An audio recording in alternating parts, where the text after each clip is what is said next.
Bonjour, bienvenue sur Enquête d'Action. Bienvenue au Bol d'Or 2023 avec l'équipe Kawasaki Team 33. On va venir faire un petit week-end avec eux, bien sympathique, bien profiter du week-end et bien filmer leurs performances.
Il est bon? Ouais, il est bon. Comment allez-vous? Ça va, on est au Bol d'Or, tout va bien.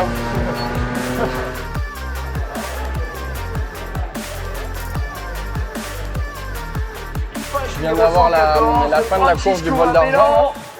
Là, tu as le pitwalk. Et après, tu vas avoir le classique qui va durer 2 heures. Première course sur les deux, c'est 2 fois 2 heures. Et la première, elle est de nuit. Et après, la deuxième, ce sera demain en fin de matinée, je crois, si je dis pas de bêtises. Là, tu vois, comme tu peux voir, là, tu as beaucoup de monde. En fait, c'est ce qu'on appelle le pitwalk.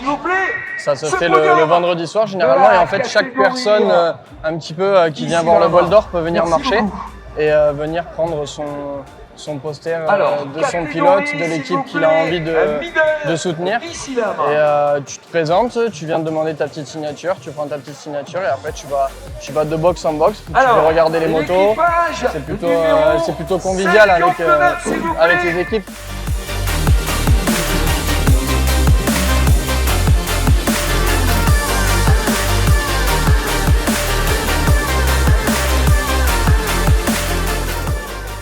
Là, on est dans la partie derrière les box où tu as les pilotes qui ont toutes leurs combinaisons qui sont stockées. Ils ont un petit coin là, ici, regarde, on va voir.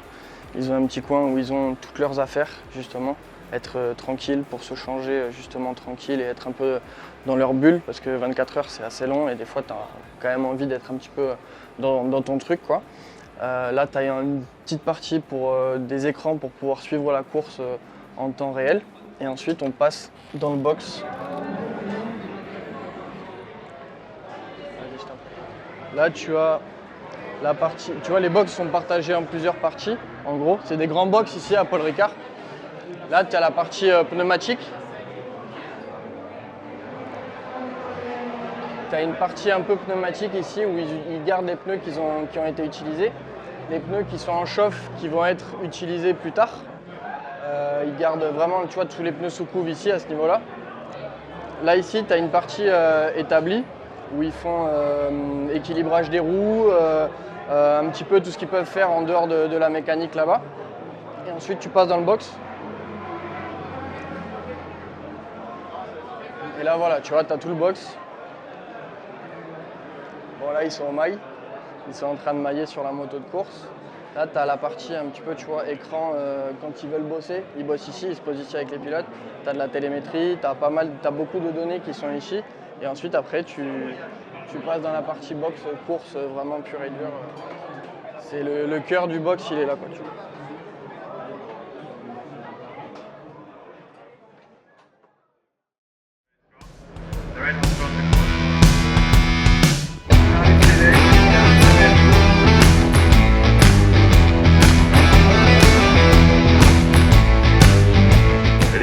La 101e bol d'or. Et dans un petit instant, mesdames et Regarde le messieurs, monde qu'il y a à droite sur la grille de départ. À H-20 maintenant, 20 minutes avant le départ. Public qui veut l'or, vous pouvez applaudir.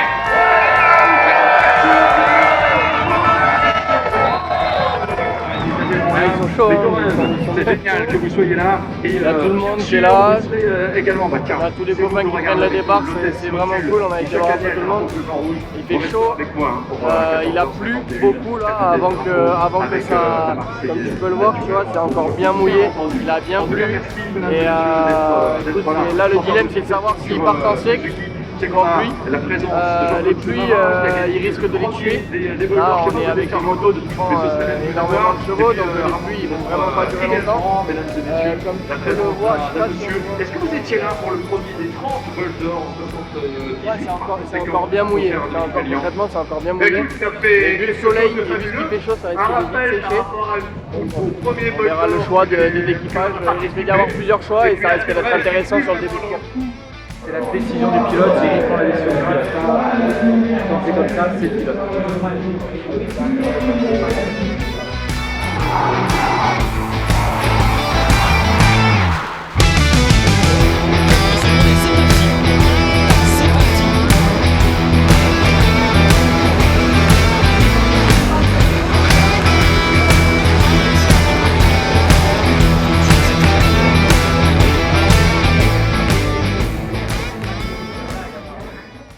Ça va être marrant.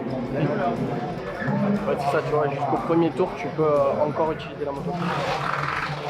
Et après, il faut que tu la sortes. Tu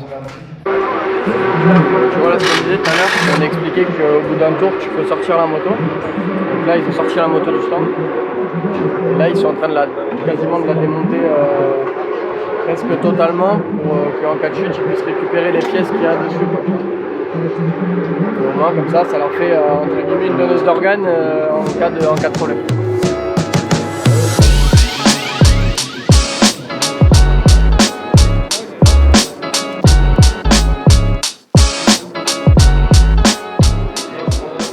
Là, il remonte grave en tout cas. C'est un coup de poker et comme je t'ai dit, c'est Christian qui a pris la décision. On n'a pas voulu intervenir, il n'y a que le pilote qui le sent.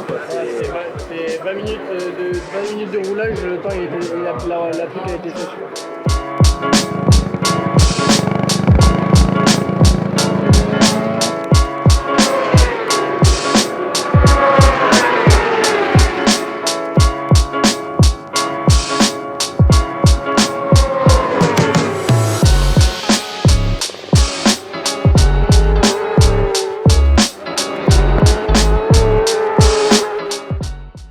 Je m'appelle Thierry, mais moi mon rôle c'est de m'occuper des pneus. Donc je suis chargé d'aller chercher les pneus chez Dunlop, donc les références que mon chef mécano me demande d'amener. Et ensuite, une fois qu'on les ramène ici, et après on les met sous couverture, on fait les bonnes pressions, et puis voilà. On n'a plus qu'à attendre qu'on nous demande d'amener les couvertures pour les motos. Donc ça, c'est quoi? C'est les pneus qui vont être utilisés prochainement pour les prochains relais? Voilà, pour la course. Tout cela sont par paire, c'est les références qu'on nous demande pour la course pour la nuit, par exemple. Okay. Voilà. Okay. Ça, on a toujours une paire de pluie au cas où, vu le temps, qui est toujours prête. Et une autre référence qui est... on ne sait pas si on la mettra, ça dépendra vraiment du temps, s'il fait un peu plus froid ou quoi. Autrement... Toutes nos références pour la nuit et la journée sont déjà prêtes. Normalement, c'est du ça. Ok, voilà. D'accord. Bon, mais écoute, excellent. Et donc là, c'est quoi? C'est là, tu disais, ceux-là sont par paire. Il y a des... Il met combien de temps sur pour à peu près avant En 1 heure. 1 heure? C'est le temps qu'il faut au pneu pour vraiment... Voilà, pour vraiment qu'il soit à 100 degrés, nous, on compte 1 heure. Ok, d'accord. Et donc tu fais les trajets aussi, tu gères un peu la relation de chez Dunlop et... Et ici, c'est moi qui gère la relation Dunlop ici. Ok, Voilà. d'accord. Excellent. Bon, bah écoute, on espère que ça va Voilà. passer. Bah oui, je l'espère. C'est bien parti pour. Maintenant, croisons les doigts. Exactement. Merci. Bah de rien. Bonne continuation à vous.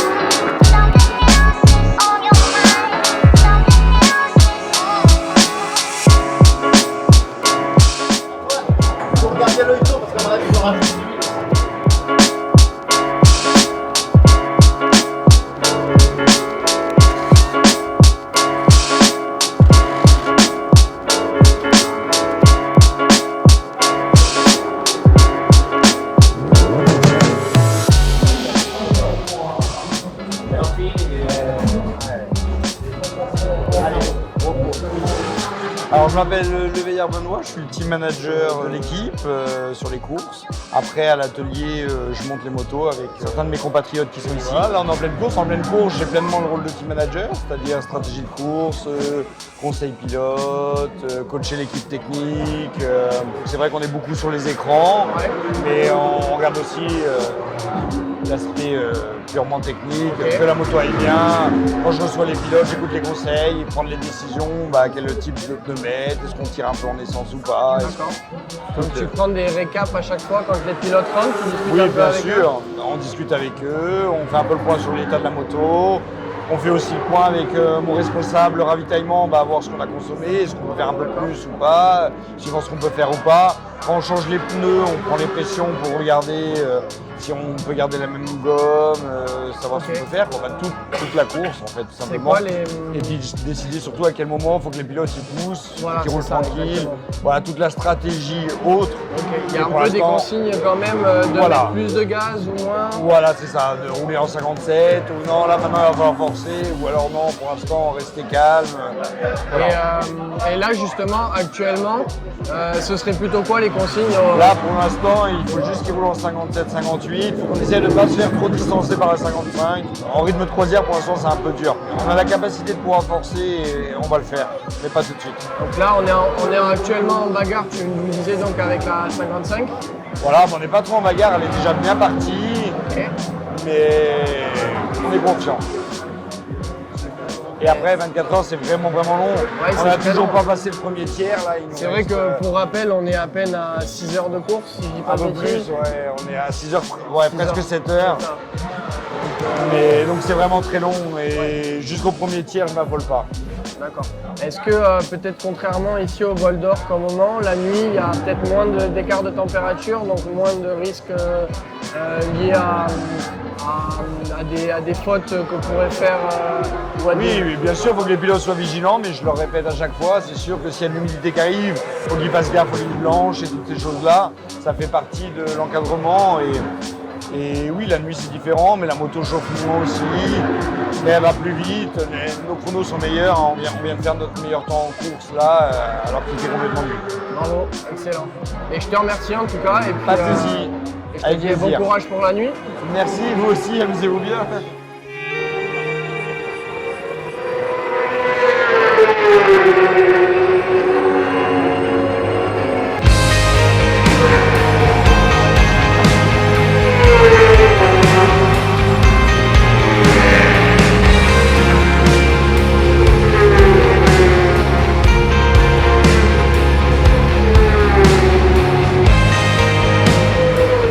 Il est 2h et quelques du matin, 2h15. La 33 est en deuxième position, juste derrière National Moto. Donc National Moto P1 stock et la 33 deuxième. On est sur du 9e en scratch. Il y a plus de la moitié de la course, enfin il y a moins de la moitié de la course à faire. Et écoute, maintenant on va voir, il y a beaucoup de vent, je sais pas si on s'en rend compte, mais il y a énormément de vent actuellement, ça doit être assez compliqué à piloter. Et j'espère que ça va. J'espère qu'ils vont mettre du gaz pour la deuxième partie de la course.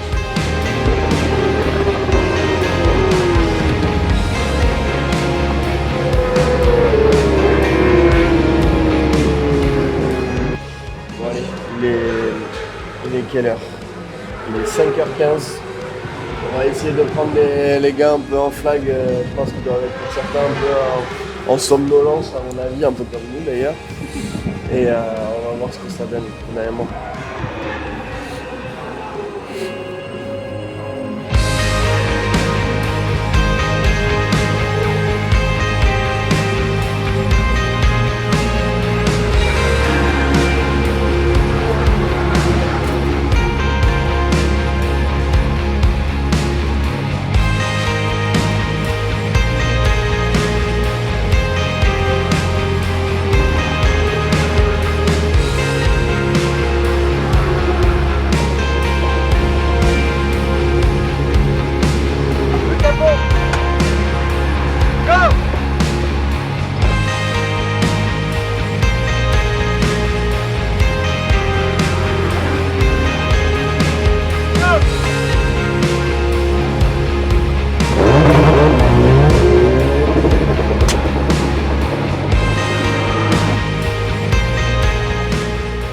Alors du coup, présente-toi et dis-nous ce que tu fais au sein du team. Je m'appelle Steven, je suis mécanicien sur la moto. D'accord. Je fais au ravitaillement, je suis à l'avant droit, donc je fais axe de roue étrier D'accord. et niveau d'huile. Ok. Et quand mon collègue à la fin, il a besoin d'un coup de main pour l'arrière, je lui donne un coup de main. D'accord. On se donne des coups de main assez régulièrement, quoi. Et là actuellement, tu as récupéré les étriers qui étaient sur la moto? Ouais, en fait, dès qu'on a reçu les étriers, on les nettoie parce que c'est que la poussière de frein, on ne va pas prendre de risque parce que si tu as de la poussière, ça peut faire une fuite, ça peut retourner les lèvres. Donc du coup, on les nettoie, on attend que ça refroidit, on remonte des plaquettes neuves. Comme ça, on est prêt pour le prochain ravitaillement. Prochain ravitaillement, donc plaquette neuve? Ouais, toutes les 4 heures. Et là, on va essayer de faire 6 heures parce que on peut faire 2 relais de plus avec les plaquettes. Ça, tu m'as dit, celles-ci, elles ont roulé combien de temps? 4 heures. 4 heures. Ouais, elles sont quand même en relativement bon état. Ouais, quand tu compares, voilà, on va essayer de pousser jusqu'à 6 heures, comme ça on peut gagner un peu de temps. Ok. Vu qu'on joue le championnat, on n'a pas trop le choix, quoi. Maximum de secondes qu'on peut gagner. Oui, bah bien sûr. Faut qu'on les gagne, quoi. Faut les jouer à fond, ouais, c'est clair. Ok. Et sinon, après, à côté de ça, toi, tu travailles aussi. Je travaille chez Sud-Est Moto. Chez Sud-Est Moto à Libourne. Ok. Donc chez la famille Louis, quoi. Donc voilà, je suis mécanicien. C'est cool? Ouais, ça va bien. Ouais, c'est très bien. C'est une belle entreprise, c'est une entreprise familiale en plus. Ouais. Et c'est des passionnés de moto. C'est vrai que jusqu'à présent, on n'en a pas trop parlé. On a même un peu de mal à les avoir au micro. Oui. Mais c'est vrai que c'est une vraie famille de passionnés. Ouais, c'est une vraie famille de passionnés, ouais. Et on a de la chance. Et de travailler avec eux, c'est tout aussi plaisant que. Ouais, ils sont cool. Même le week-end, on fait de la motocross ensemble. Non, c'est hyper cool, quoi. C'est convivial. C'est top. C'est ce qu'il faut, quoi. Exactement, pour avoir une bonne équipe, je pense que ça tient aussi à ce genre de choses. Exactement. En termes de, je sais pas, technicité ou quoi, ou petits détails auxquels il faut faire attention? On se voit pas très souvent. Donc tu vois, on se voit que 3 fois dans l'année, quoi, une semaine. Ok. Donc on essaie que tout se passe bien, quoi. Faut qu'on apprenne à travailler ensemble pour justement. Il y a l'air d'y avoir une bonne entente quand même au sein de l'équipe entre tout le monde. On s'entend tous bien. Bien soudés tous. On n'a pas le choix, quoi. En fait, on est un maillon et si t'as le maillon qui casse. Bien sûr. Voilà.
technicien, donc moi je m'occupe du béquillage de la moto D'accord. et de l'étrier avant gauche. Ok. Et après je donne un coup de main au mécano dans le stand. Ok, donc sur chaque rentrée et sortie de moto, Ouais. toi tu es au niveau de l'avant de la moto. Ouais, je mets la béquille centrale Ok. avec la broche et je m'occupe de l'étrier avant gauche.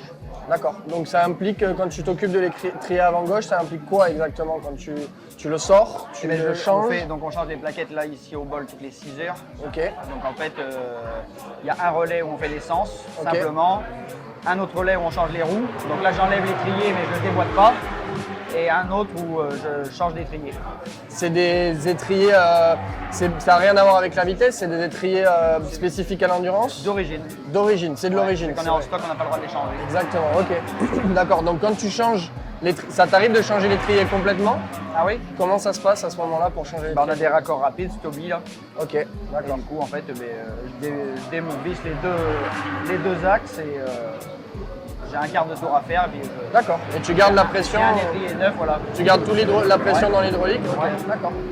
Ok, ok. Et donc il y en a un qui s'occupe du gauche, c'est toi, et il y a un autre qui fait Il y le en a un droit. qui fait le droit et qui sort l'axe en même temps de la roue. Ok, et toi tu béquilles et tu fais le gauche. Je béquille, je dévisse mon étrier.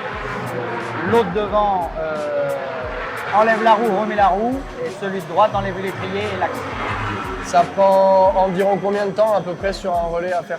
Enfin, nous, sur un... nous, à l'avant, on est à peu près en 16-17 secondes. Ok, Changement d'étrier plus roue avant. d'accord. Et en général 20-21 avec la roue arrière. Donc ce qui fait normalement un bon passage au stand, c'est combien de temps à peu près? Bah, nous c'est à peu près 20 secondes, enfin un peu plus, je ne sais plus réellement avec l'essence en plus. Mais là ici je crois qu'on met aux environs d'1 minute 30 avec le passage de la pit lane, etc. Entrée, Ouais. changement, sortie. Ouais, il me semble que c'est ça, je vais pas regarder trop. Mais... D'accord, ok. Ça fait combien de temps du coup que tu fais ça? C'est ma 3e année. Troisième année.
On est à 23h08 de course.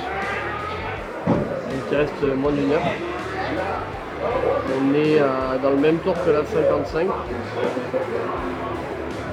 Et aussi dans le même tour que la 41 qui est juste derrière nous. Donc là en fait on est clairement en bagarre avec les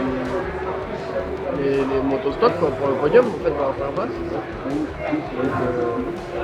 Donc le premier d'être 500. Ils font doubler Chris en relais.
comment t'as vécu tout ça, toi? Écoute, c'était des 24 heures fort intensives, hein. Ouais, riche en émotions, ouais, ça c'est Riche en sûr. émotions, riche en rebondissements. Ouais. Ça s'est très bien fini. Merci aux teams de nous avoir ouvert leurs portes. C'était vraiment cool. Merci aux mécanos, ils ont joué le jeu, c'était grave cool. Merci aux mécanos ouais, d'avoir joué le jeu, ça c'était vraiment sympa. On sait tous que c'est pas très simple de devoir justement faire en sorte de participer à ça. On est venu un peu les embêter avec nos micros, on leur a demandé comment est-ce qu'ils vivaient tout ça de l'intérieur, nous expliquer un peu chacun quel était leur poste et quelles étaient les spécificités de tout ça. Et c'est vrai qu'on les remercie encore pour le dénouement qu'ils ont eu et de jouer le jeu jusqu'au bout, quoi. On remercie aussi la famille Louis de nous avoir invités pour ce 101e bol d'or au sein du Team 33. On a dormi un petit peu. Franchement, moi j'ai plutôt bien dormi, même si ça a été coupé, tu vois. On a fait des pauses en fait. On des 2 heures, quoi. 2 jusqu'à heures. 2 heures. Après, on a fait jusqu'à 4 heures.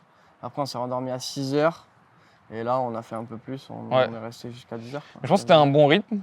Ça va, on a eu de la chance qu'il n'y ait pas trop d'incidents sur la piste ou d'incidents avec la moto.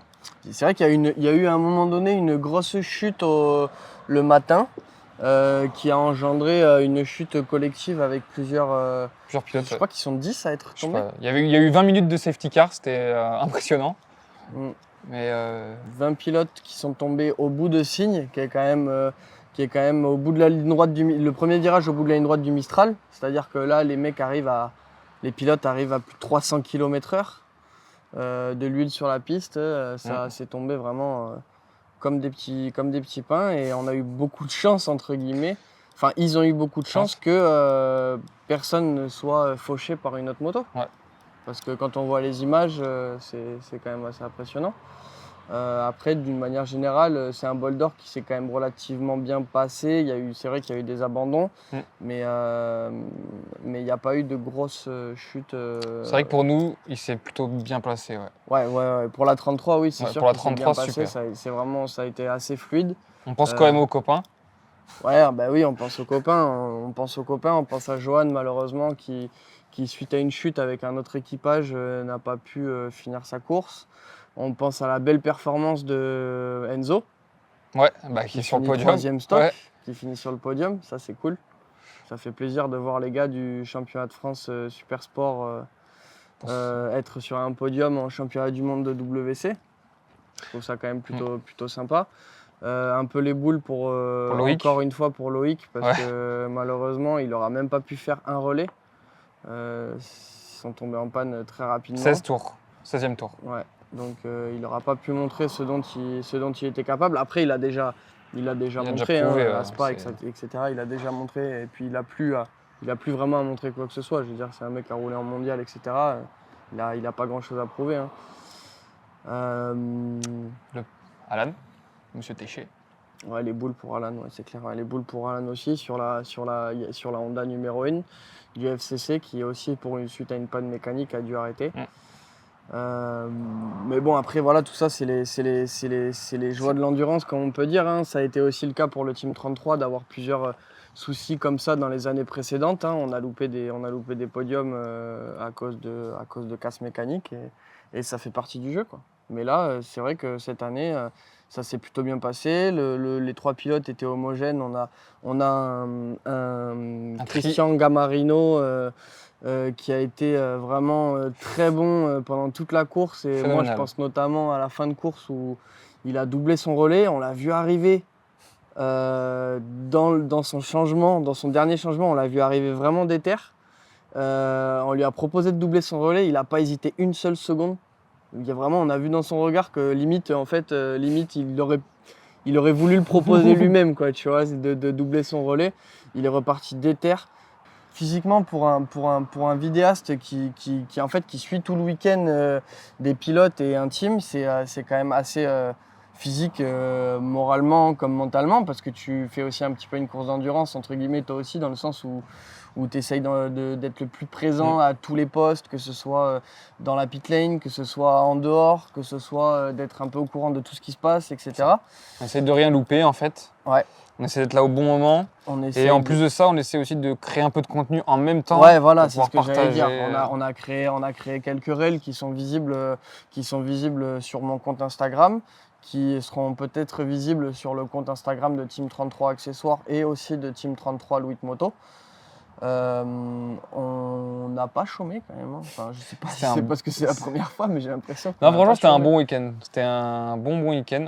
On a eu quelques galères. D'ailleurs, on est tombé en panne dans le Mordor, on appelle ça. Ouais, nous on appelle ça le Mordor. C'est assez rigolo. On est au camping avec les Watatata. Ça, c'était sympa. Camping des lance-flammes. Mais malheureusement, on nous a refusé l'accès un peu tard. Donc on voulait les filmer, ouais, mais on était passé déjà une fois pour aller filmer les bords de piste. Et c'était impressionnant, hein, les gars, là-bas, c'est... c'est costaud. Ouais. C'est des lance-flammes. Mais il faut savoir quand même que c'est aussi grâce à eux que ce genre d'événement a lieu. Hein. C'est grâce aux personnes qui viennent justement voir ces courses, c'est grâce aux fans, si on peut dire. Mais c'est même pas si on peut dire, c'est grâce aux fans aussi que ces courses ont lieu. Merci à eux de venir et de participer en tant que spectateur à une course pareille. On a eu l'année dernière des affluences en termes de moto en France. Ouais. Il y a eu de plus en plus de monde qui sont venus voir les courses d'une manière générale à tous les niveaux, que ce soit en championnat du monde de MotoGP, que ce soit en championnat du monde d'endurance, que ce soit même dans les championnats de France. On a eu pas mal de spectateurs, donc on les remercie quand même de s'intéresser au sport mécanique. Et je pense que c'est aussi un peu c'est pas grâce à nous, mais c'est aussi un peu grâce à ça, et à essayer de faire du contenu moto à tous les niveaux, parce que nous moi je suis loin d'être un professionnel là-dedans. Julien commence à bien gérer son truc, parce que vous avez pu voir jusqu'à présent les vidéos en FSBK. Je trouve que tu t'améliores quand même vachement. Ouais, c'est cool. Plus de temps, plus on va en faire, mieux ça va être. Là, je voulais que Julien soit à côté de moi pour qu'on parle, qu'on clôture un peu tout ça, parce qu'on ne le voit jamais. Et l'idée, c'était comme pour le team de montrer un petit peu les gens qui sont les personnes de l'ombre, comme on dit, et de montrer tout ça, quoi. C'était essayer de faire en sorte que justement les personnes de l'ombre ne soient pas dans l'ombre et qu'on parle d'eux. C'est aussi pour ça que je voulais un peu qu'on te voit derrière la caméra, toi qui n'aimes pas être de ce côté-là. Bisous à la merguez géante. Oui. Ah, la chipolata géante. Chipolata géante. Bravo à la chipolata géante, il a quand même bien... Lui, il a eu un sacré week-end aussi. Ouais, il a eu un sacré week-end, il chôme pas. Mais lui, de toute façon, il chôme jamais. Lui, c'est un monstre, gros. Partout où il va, il fait des photos de ouf, il est tout le temps présent partout au bon moment. On se demande presque... C'est un chat noir. C'est pas un chat noir, dès qu'il y a une chute, il est dans le coin, cet enfoiré. Non, mais non, c'est juste que voilà, c'est comme ça. Et puis là, il a une image photo, il a un côté artistique que moi j'aime beaucoup. Merci à la famille Louis, à Thibaut et Fred. Merci à toute l'équipe qui nous a accueillis de la meilleure des manières. Ouais. Aux gens de l'hospitality. Merci aux gens de l'hospitality, bien sûr, qui nous ont aussi accueillis à bras ouverts. Et puis merci à vous, merci à toi de m'avoir accompagné sur ce week-end. Merci à Kéké. Et on se retrouve prochaine vidéo, Pau. On va essayer de sortir cette vidéo avant Pau. Ouais, ça. On va sortir cette vidéo avant Pau, et on se retrouve pour la prochaine vidéo qui sera le Pau, et qui expliquera un peu la mésaventure de pourquoi est-ce qu'on roule pas maintenant. Déjà parce qu'on n'a pas de guidon et parce qu'on n'en a pas cherché, mais surtout parce que... On a un pied en moins. Ouais, surtout parce que je me suis fracturé le pied. Et c'est ça que je voulais dire aussi tout à l'heure, c'est vrai qu'on n'en a pas parlé. Mais ouais, c'est vrai que c'était vraiment cool pour moi d'être présent, mais quand même assez frustrant en tant que pilote, si on peut dire. De voir tous les copains rouler et de ne pas pouvoir être avec eux et de ne pas pouvoir montrer ce que j'ai envie de montrer en tant que pilote, quoi, tout simplement. Mais bon, j'ai envie de dire, c'est que partie remise, si le pied me le permet, la saison prochaine, j'aimerais vraiment faire encore mieux que ce que ça a donné cette année.